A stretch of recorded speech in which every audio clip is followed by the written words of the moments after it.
Samajwadi party के राष्ट्रीय अध्यक्ष माननीय अखिलेश यादव जी अपनी बात रखेंगे। दिल्ली के मुख्यमंत्री केजरीवाल जी इंडिया गठबंधन के लिए उत्तर प्रदेश में जनता से अपील करने के लिए आए हैं, वोट मांगने के लिए आए हैं। मैं उनसे अनुरोध करूंगा विनम्रतापूर्वक कि वो अपनी बात रखें। आज यहाँ आए हुए सभी पत्रकार बंधुओं को और जितने दर्शक ये देख रहे हैं उन सबको मेरा नमस्कार, मेरा प्रणाम। आज लखनऊ में मैं उत्तर प्रदेश के सभी मतदाताओं से इंडिया गठबंधन को भारी भरकम वोट देने के लिए, भारी मात्रा में वोट देने के लिए अपील करने के लिए आया हूं। मैं 4 बातें रखना चाहता हूं। पहले चारों बिंदु बता देता हूं, फिर उसको डिटेल में एक्सप्लेन करूंगा।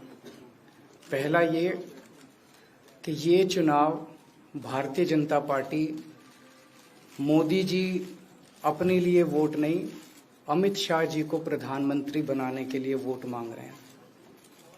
दूसरी बात,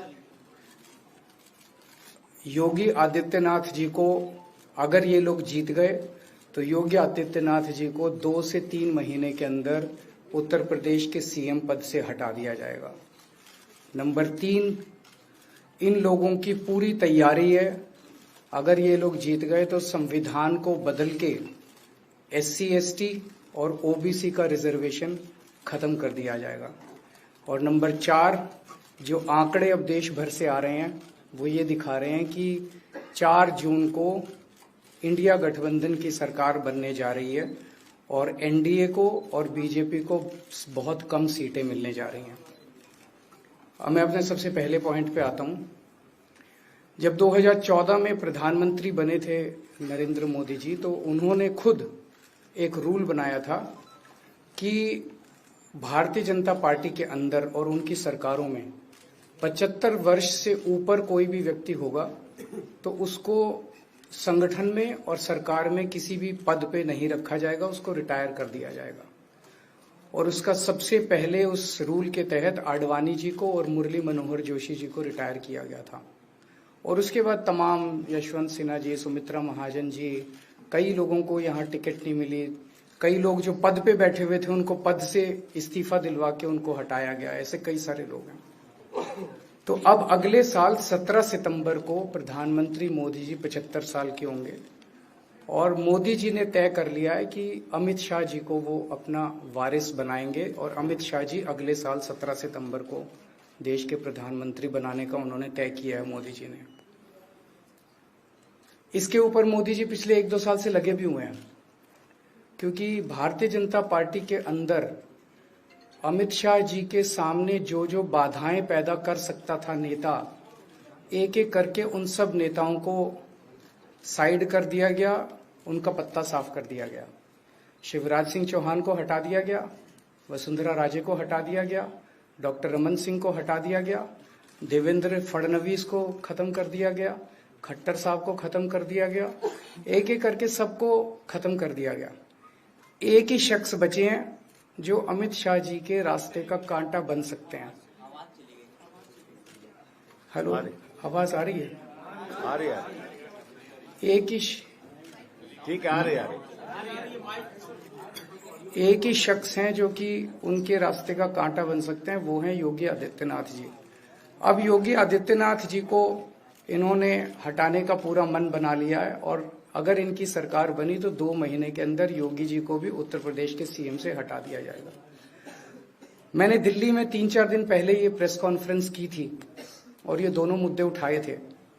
जैसे मैंने मुद्दे उठाए थे तो अमित शाह जी ने और उनके कई नेताओं ने अपनी भावना प्रकट की कि नहीं, मोदी जी को 75 साल में इस्तीफा नहीं देना चाहिए, मोदी जी को 75 साल पूरा कार्यकाल पूरा करेंगे।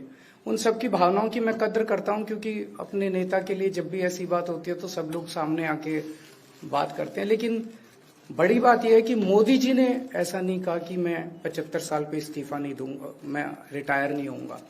उनका अपना बनाया हुआ रूल है और मुझे पूरी उम्मीद है कि मोदी जी का अपना बनाया हुआ रूल है और मोदी जी अपने रूल को फॉलो करेंगे। नहीं तो लोग कहेंगे कि मोदी जी ने ये रूल आडवाणी जी को हटाने के लिए बनाया था, जब अपनी बारी आई तो नहीं। तो मोदी जी इस रूल का फॉलो करेंगे, ये पूरा यकीन है देश के लोगों को कि उन्होंने खुद रूल बनाया तो खुद फॉलो करेंगे। दूसरी बड़ी बात जो हुई कि जब मैंने कहा कि योगी आदित्यनाथ जी को 2 महीने में हटा दिया जाएगा, इस पे अभी तक भाजपा के किसी नेता की टिप्पणी नहीं आई है।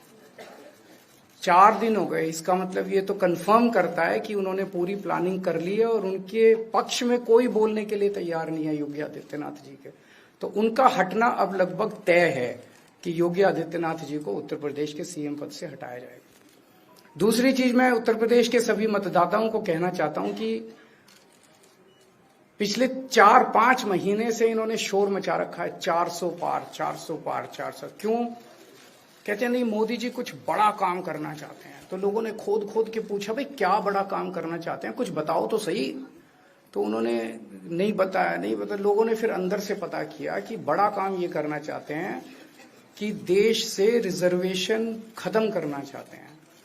हम जानते हैं कि इनका जो पूरा इकोसिस्टम है, आरएसएस, बीजेपी, शुरू से ये लोग रिजर्वेशन के खिलाफ रहे हैं। इनकी पूरी की पूरी मानसिकता रिजर्वेशन के खिलाफ रही है।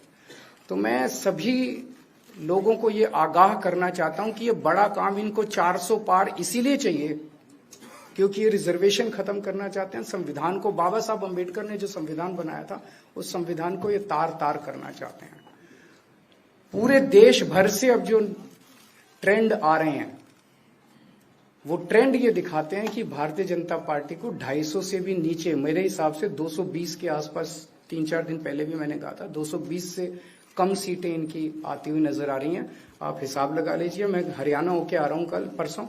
हरियाणा में इनकी बहुत कम हो रही हैं, दिल्ली में इनकी बहुत कम हो रही हैं, पंजाब में मुझे नहीं लगता इनकी कोई सीट आ रही है, कर्नाटक में इनकी काफी कम हो रही है, महाराष्ट्र में इनकी बहुत कम हो रही है, बंगाल में इनकी कम हो रही है, यूपी में इनकी कम हो रही है, बिहार में इनकी कम हो रही है, झारखंड में इनकी कम हो रही है, राजस्थान में इनकी कम हो रही है। तो इनकी सीटें आ कहां रही हैं? तो इनकी 220 के नीचे सीट आ रही हैं। इनकी सरकार बीजेपी की सरकार नहीं बन रही है, इंडिया गठबंधन की सरकार बनेगी और इंडिया गठबंधन की सरकार जो है वो देश को एक प्रगति के रास्ते के ऊपर लेके जाएगी। इस तरह से जो पूरे देश के अंदर एक नेगेटिविटी इन लोगों ने फैलाई है, उसको हम लोग ठीक करेंगे। मैं अंत में उत्तर प्रदेश के सभी लोगों को अपील करना चाहता हूं कि इंडिया गठबंधन के, यहाँ पे सपा और कांग्रेस का गठबंधन है, इंडिया गठबंधन का जो जहां से कैंडिडेट है उसको भारी मात्रा में वोट देकर आप सब लोग जिताइए। अब मैं निवेदन करूंगा समाजवादी पार्टी के राष्ट्रीय अध्यक्ष माननीय अखिलेश यादव जी से।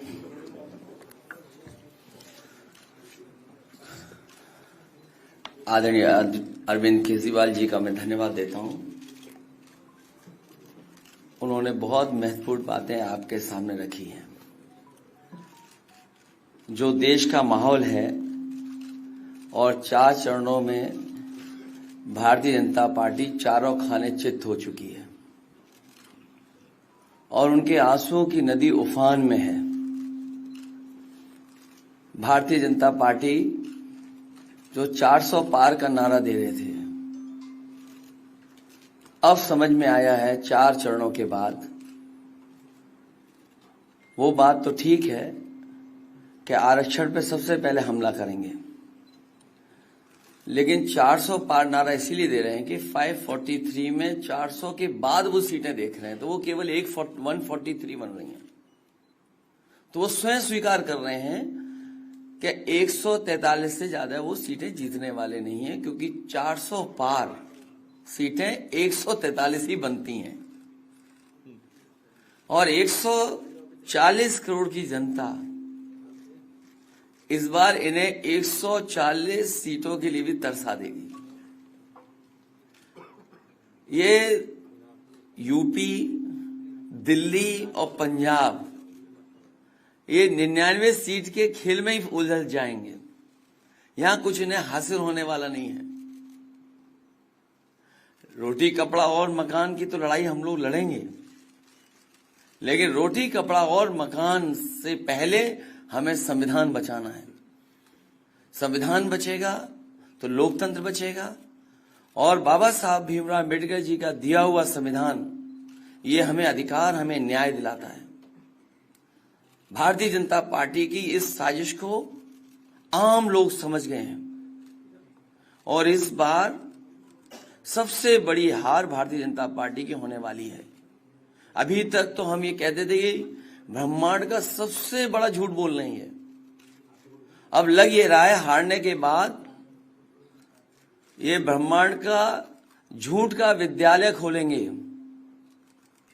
यूनिवर्सिटी खोलेंगे और वाइस चांसलर और डीन पहले से ही रिटायर होकर के वहां अपने आप नियुक्त हो जाएंगे।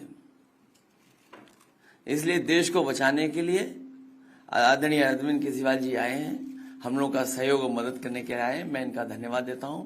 और आप पार्टी, इंडिया गठबंधन, समाजवादी पार्टी, हम सब मिलकर के भारतीय जनता पार्टी को हटाने जा रहे हैं।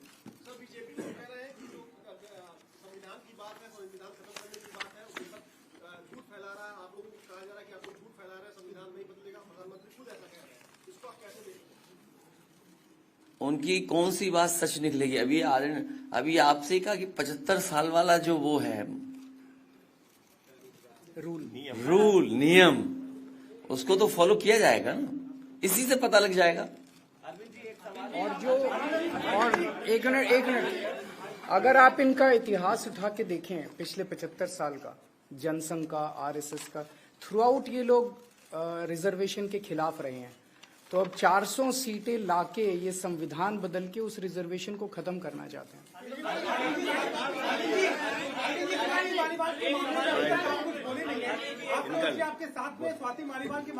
अरे उससे ज्यादा जरूरी और चीजें भी हैं, कागज हम निकाल लिए।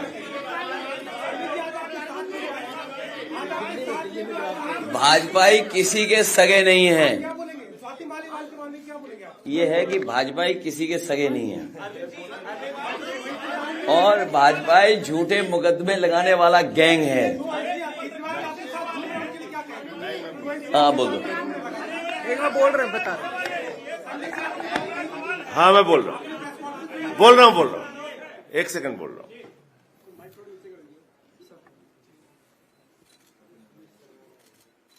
सब लोग, पूरा देश हतप्रभ है, दुखी है, आज तक पीड़ित है। मणिपुर के अंदर एक कारगिल योद्धा की पत्नी को निर्वस्त्र करके घुमाया गया, सैकड़ों महिलाओं के साथ दरिंदगी हुई, भारत के प्रधानमंत्री खामोश रहते हैं। हजारों महिलाओं के साथ प्रज्वल रवन्ना ने बलात्कार किया, दरिंदगी की, मां की उम्र की महिलाओं के साथ।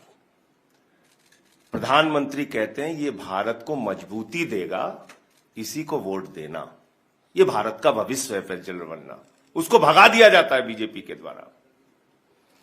पहलवान बेटियां जब जंतर मंतर पे लड़ रही थीं न्याय मांगने के लिए, तो यही स्वाति मालीवाल जो महिला आयोग की अध्यक्ष थीं, रात में उनके समर्थन में गई थी, पुलिस के लोगों ने घसीट के मारा था। हमने देखा यहीं उत्तर प्रदेश के अंदर कुलदीप सेंगर के मामले में, हाथरस के मामले में, देश के प्रधानमंत्री खामोश रहते हैं, एक शब्द नहीं बोलते। आम आदमी पार्टी हमारा परिवार है, पार्टी ने अपना रुख साफ कर दिया है और मैं चाहता हूं जितने विषय मैंने आपके सामने रखे हैं, देश के प्रधानमंत्री और भारतीय जनता पार्टी को जवाब देना चाहिए।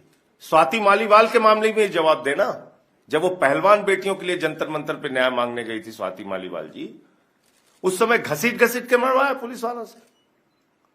तो इसलिए इस पे राजनीतिक खेल ना खेलें, मैं सिर्फ इतना कहना चाहता हूं। धन्यवाद।